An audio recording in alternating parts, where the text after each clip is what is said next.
My name is Gwen Olson, and I am the author of Confessions of an RX Drug Pusher. I'm a 15-year veteran of the pharmaceutical industry, and I left in the year 2000.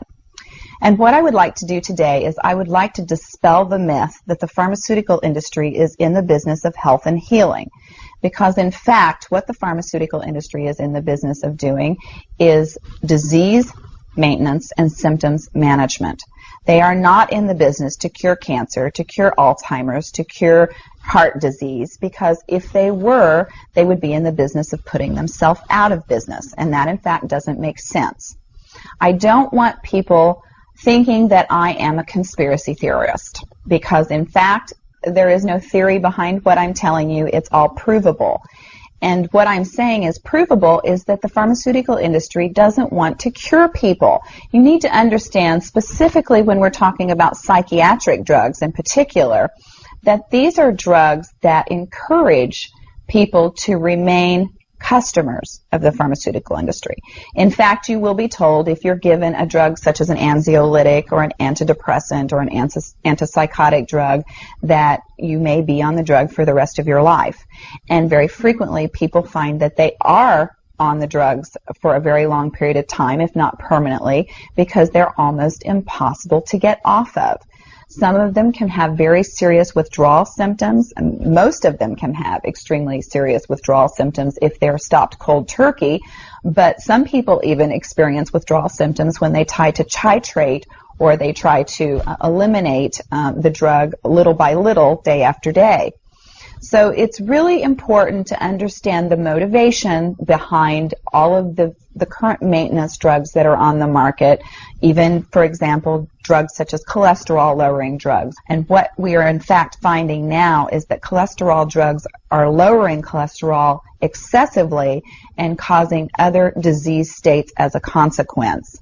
So you need to be careful about trying to take drugs in order to remain healthy, because you're never going to have anyone come to you and tell you that the drugs are always tried against a placebo in clinical trials. What a placebo is a sugar pill.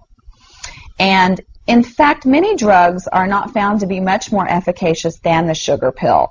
And in a case in point actually is the recent clinical trials that were released in the meta-analysis that came out of the UK on antidepressants, on the newer SSRI, selective serotonin reuptake inhibitor antidepressants.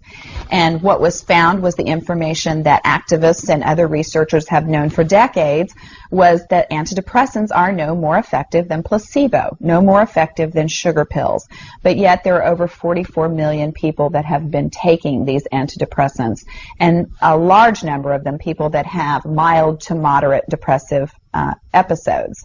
In fact, they prove that the antidepressants were not effective in anyone with the exception of some of the most severely depressed patients.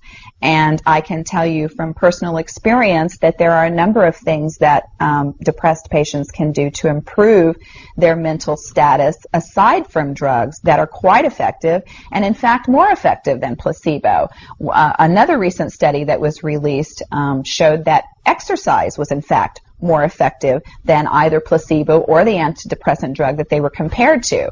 But just like Bill Maher said in his show, you know, we're never going to hear any ads on television that are sponsored by anybody saying, you know, the New England Journal just announced that exercise is twice as effective as antidepressants in curing depression.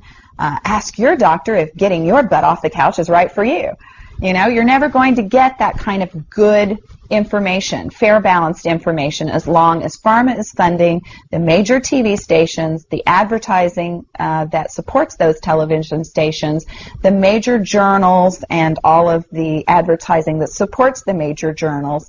You just have to be commonsensical people and understand that the pharmaceutical industry makes 5 to 6 times the amount of money as any of the other Fortune 500 companies in the United States of America. They are not going to easily or readily give up that income. And we are, in fact, considered a human commodity.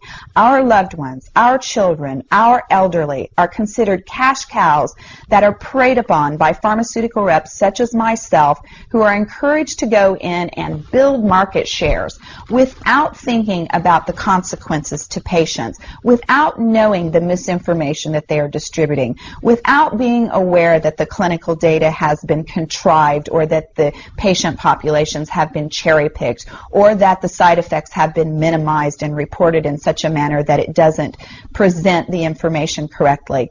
I spent 15 years in this industry. I was one of the best, but I'm here to tell you that the industry has run amok, that we are at a severe crossroads in this nation, and that we have got to take our power back, and we have got to start making the pharmaceutical industry accountable for their actions and for the defective products that they're putting on the market. It won't be long before every American is affected by this disaster, and we need to be aware of what the differences are between diseases, between disorders, and between syndromes. Because if it doesn't have to be scientifically proven, if there are no tests, if there are no blood tests, CAT scans, urine tests, MRIs, if there is nothing to document that you have a disease, then you in fact do not have a disease, you have a disorder. And it has been given and has been diagnosed pretentiously. And you need to get yourself educated and understand that there are options, and those options are much more effective than drugs. You need to look into the nutritional aspects of your diet and your lifestyle aspects. Are you exercising? Are you taking care of yourself in the ways that you need to be proactive about your health? Because once you start down the road of taking one prescription drug on top of the other, you will be a lifelong customer for the pharmaceutical industry, and your choices will be truncated. So I would like to ask you to please self-educate, be proactive, and share the information with others. The next victim could be someone that you love. Thank you.